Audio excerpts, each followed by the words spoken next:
इस शहर में कुछ लोग एक ऐसा काम कर रहे हैं जो मुझे बड़ा इंटरेस्टिंग सा लगता है। मैं जिस काम की बात कर रहा हूं वो काम ये औरत भी करती है। वो रोज 4 गाय और घास लेकर इस मंदिर के पास आती है, फिर यहां बैठकर वो लोगों को घास बेचती है।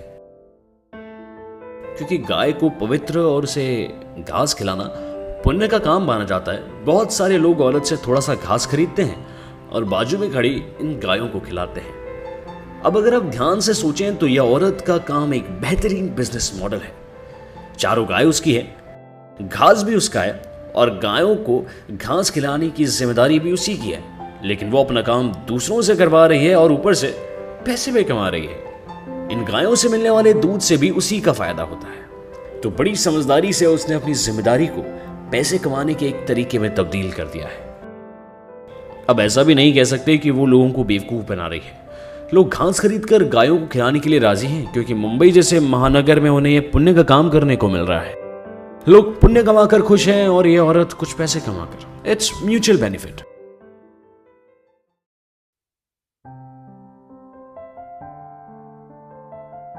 इस शहर में एक टीचर है जो स्कूल में बच्चों को साइंस पढ़ाती है।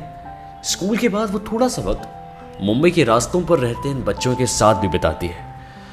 वो किसी भी तरह बस इन बच्चों को खुश रखना चाहती है। जिन बच्चों के पेट की भूख भी बराबर से नहीं मिटती, उन बच्चों में वो ज्ञान की भूख जगाना चाहती है। कभी साइंस का कोई एक्सपेरिमेंट बताकर बच्चों को कुछ सिखाती है,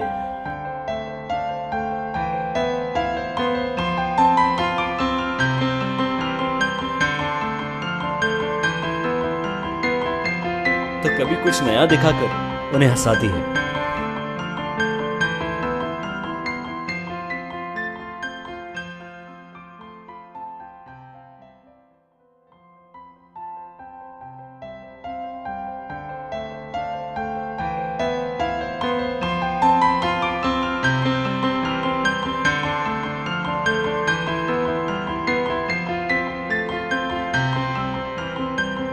एक साइंटिफिक स्टडी के मुताबिक दूसरों के चेहरे पर हंसी देखकर हमारे चेहरे पर अपने आप हंसी आ जाती है। इसलिए हमें भी दूसरों को हंसाना चाहिए ताकि हमारे चेहरे पर अपने आप हंसी आ जाए।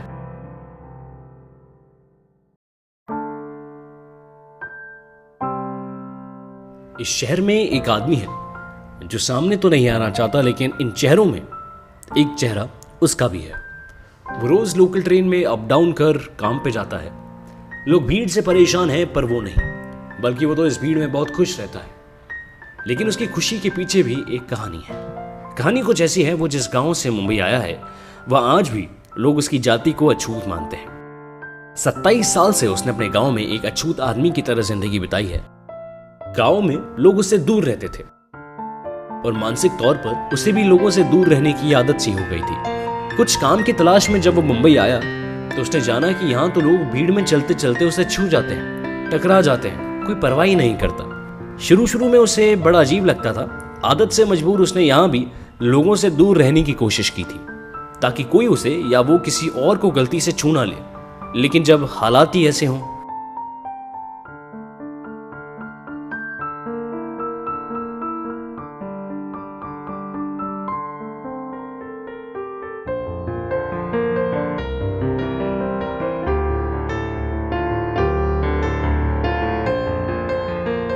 अनजाने में ही सही, लेकिन मुंबई के लोगों ने उसकी आदत बदल दी थी। जो कभी खुले आसमान में बंद रहता था वो अब बंद पिंजरे में भी उड़ने लगा है।